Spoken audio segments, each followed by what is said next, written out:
Hello everyone, this is Meenakshi Rana. Today I am going to explain you Geography, Chapter 2, Globe, Latitudes and Longitudes. So let's start. What are longitudes? To fix the position of a place, it is necessary to know something more than the latitude of that place.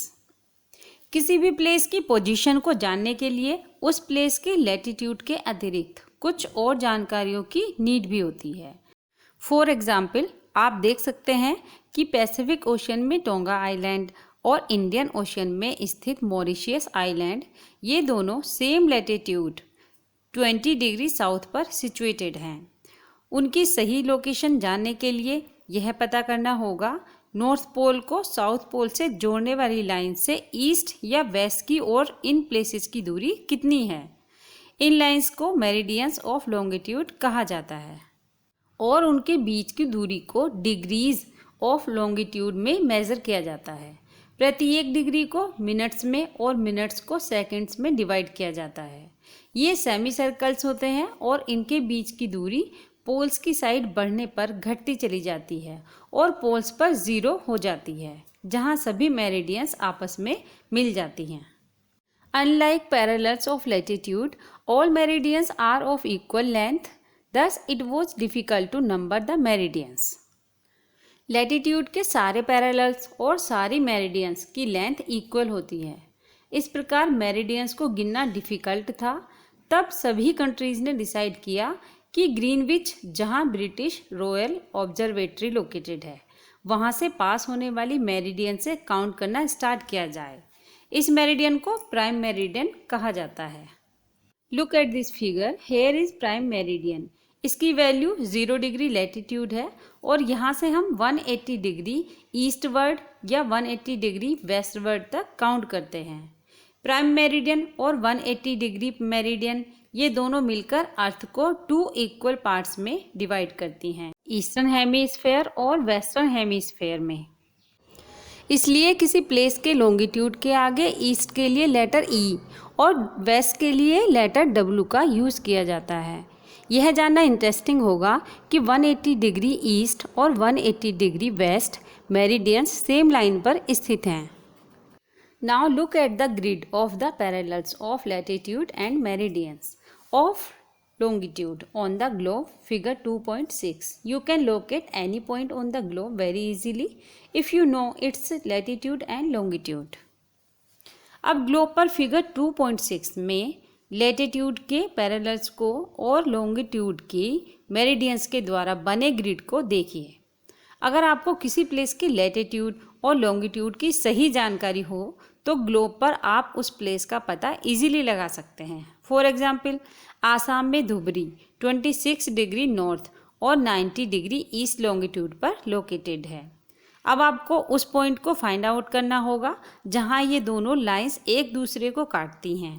यही point Dhubri की सही location होगी। To understand this clearly, draw equidistant vertical and horizontal lines on a paper. Figure 2.7. Label the vertical rows with numbers and horizontal rows with letters. Draw some small circles. इसको समझने के लिए paper पर equal distance वाली vertical और horizontal lines draw करेंगे। Vertical रोज को numbers 1, 2, 3, 4 से लेबल करेंगे और हॉरिजॉन्टल रोज को ABCDE लेटर्स से लेबल करेंगे। जिन पॉइंट्स पर ये वर्टिकल और हॉरिजॉन्टल लाइंस एक दूसरे को कट कर रही हैं, वहाँ पर स्मॉल सर्कल्स ड्रॉ करिए और इन स्मॉल सर्कल्स को ABCDE लिखकर बताइए। Look at this figure 2.7। इसमें आप देख सकते हैं वर्टिकल लाइंस को 1, 2, 3, 4 से दिखाया गया है और हॉरिजॉन्टल लाइंस को ABCDE लेटर्स से दिखाया गया है। जहाँ पर ये दोनों लाइंस एक दूसरे को कट कर रही हैं, वहाँ पर ये रेड कलर के स्मॉल सर्कल्स बने हुए हैं जिनको स्मॉल लेटर्स ABCDE से दर्शाया गया है। Let vertical lines represent east longitudes and horizontal lines as north latitudes. मान लीजिए कि वर्टिकल लाइंस रिप्रेजेंट करती हैं ईस्ट लॉन्गिट्यूड्स को और हॉरिजॉन्टल लाइंस नॉर्थ लैटिट्यूड्स को बताती हैं। अब आप देखेंगे कि circle A, B, north latitude पर और 1 डिग्री ईस्ट लॉन्गिट्यूड पर लोकेटेड है। Find out the location of other circles. Now we will discuss about longitude and time. The best means of measuring time is by the movement of the earth, the moon and the planets. Time को measure करने का सबसे अच्छा साधन earth, moon और planets का movement है। Sun प्रतिदिन उगता और अस्त होता है, इसलिए नेचुरली है कि यह पूरे वर्ल्ड में समय निर्धारण का सबसे अच्छा साधन है। लोकल टाइम का अनुमान सूर्य की शैडो से लगाया जा सकता है, जो दोपहर में सबसे छोटी होती है और सनराइज और सनसेट के समय लंबी होती है। When the prime meridian of Greenwich has the sun at the highest point in the sky, all the places along this meridian will have midday or noon. Greenwich पर स्थित प्राइम मेरिडियन पर सन जिस समय आकाश में सबसे हाईएस्ट पॉइंट पर होगा, उस समय मेरिडियन पर स्थित सभी प्लेसेज पर दोपहर होगी। As the earth rotates from west to east, those places east of Greenwich will be ahead of Greenwich time. And those to the west will be behind it.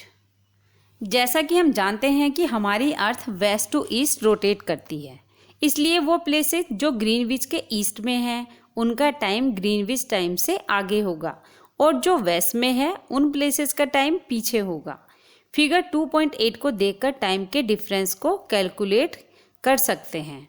अर्थ लगभग 24 आवर्स में अपने अक्ष पर 360 डिग्री घूम जाती है, अर्थात 1 आवर में 15 डिग्री और 4 मिनट में 1 डिग्री घूमती है। इस प्रकार जब ग्रीनविच में दोपहर के 12 बजते हैं, तब ग्रीनविच से 15 डिग्री ईस्ट में टाइम होगा 15 × 4 = 60 मिनट्स, अर्थात ग्रीनविच के टाइम से 1 घंटा आगे होगा। मीन्स वहाँ दोपहर का 1 बजा होगा। बट ग्रीनविच से 15 डिग्री वेस्ट का टाइम ग्रीनविच के टाइम से 1 घंटा पीछे होगा। मीन्स वहाँ मॉर्निंग के 11 बजे होंगे। इसी प्रकार जब ग्रीनविच पर दोपहर के 12 बजे होंगे, उस समय 180 डिग्री पर मिडनाइट होगी। At any place a watch can be adjusted to reach 12 o'clock when the sun is at the highest point in the sky. किसी भी प्लेस पर जब सूर्य आकाश में हाईएस्ट पॉइंट पर होता है, तब दोपहर के 12 बजते हैं, मीन्स मिड डे होता है। इस प्रकार वॉच के द्वारा दिखाया गया टाइम उस प्लेस का लोकल टाइम होगा। आप देख सकते हैं कि दिए गए मेरिडियंस ऑफ लॉन्गिट्यूड पर सारे प्लेस का लोकल टाइम सेम होता है। Now I will tell you about why do we have standard time. The local time of places which are on different meridians are bound to differ. For example, it will be difficult to prepare a timetable for trains which cross several longitudes. अलग अलग meridians पर स्थित places के local time में अंतर होता है। For example, बहुत से लॉन्गिट्यूड से होकर गुजरने वाली ट्रेन्स के लिए टाइम टेबल तैयार करना डिफ़िकल्ट होगा। इंडिया में गुजरात के द्वारिका और आसाम में डिब्रूगढ़ के लोकल टाइम में लगभग 1 आवर 45 मिनट्स का डिफरेंस होगा। इसलिए यह आवश्यक है कि देश के मध्य भाग से होकर गुजरने वाली मेरिडियन के लोकल टाइम को देश का स्टैंडर्ड टाइम माना जाए। इंडिया में 82.5 डिग्री ईस्ट के लॉन्गिट्यूड को स्टैंडर्ड मेरिडियन माना गया है। Look at this figure 2.9 Indian standard meridian. Here is India's map and you can look standard meridian. इस मेरिडियन के लोकल टाइम को पूरे देश का स्टैंडर्ड टाइम माना गया है और इसे इंडियन स्टैंडर्ड टाइम के नाम से जाना जाता है। Kabir lives in a small town near Bhopal. He tells his friend Alok that they will not be able to sleep tonight. Kabir Bhopal के निकट एक स्मॉल टाउन में रहता है। वह अपने फ्रेंड आलोक से कहता है कि वे लोग आज रात नहीं सो पाएंगे, क्योंकि इंडिया और इंग्लैंड के बीच एक दिन और रात का क्रिकेट मैच लंदन में 2 बजे दोपहर में शुरू होगा। अर्थात इंडिया के टाइम के अकॉर्डिंग क्रिकेट मैच शाम के 7:30 पर स्टार्ट होगा और लेट नाइट फिनिश होगा। क्या आप जानते हैं कि इंडिया और इंग्लैंड के बीच टाइम में कितना अंतर होता है? India located east of Greenwich at 82 degree 30 east is 5 hours and 30 minutes ahead of GMT. So it will be 7:30 PM in India when it is 2 PM noon in London. हमारा India Greenwich के east direction 82 degree 30 में located है और यहाँ का time Greenwich time से 5 hours and 30 minutes आगे है। इसलिए जब लंदन में दोपहर के 2 बजे होंगे तब इंडिया में शाम के 7:30 बजे होंगे। Look at the last para. Some countries have a great longitudinal extent and so they have adopted more than one standard time. For example, in Russia, there are as many as 11 standard times. कुछ countries का longitudinal विस्तार अधिक होता है जिसके कारण यहाँ एक से ज़्यादा स्टैंडर्ड टाइम को अपनाया गया है। फॉर एग्ज़ाम्पल, रशिया में 11 स्टैंडर्ड टाइम्स हैं। अर्थ को एक एक घंटे वाले 24 टाइम जोन्स में डिवाइड किया गया है। इस प्रकार प्रत्येक टाइम जोन 15 डिग्री लॉन्गिट्यूड तक की एरिया को कवर करता है। So students, that was your all chapter. I hope you have understood. If you like this video, please subscribe to my channel and don't forget to press the like button. Thanks for watching. Have a good day.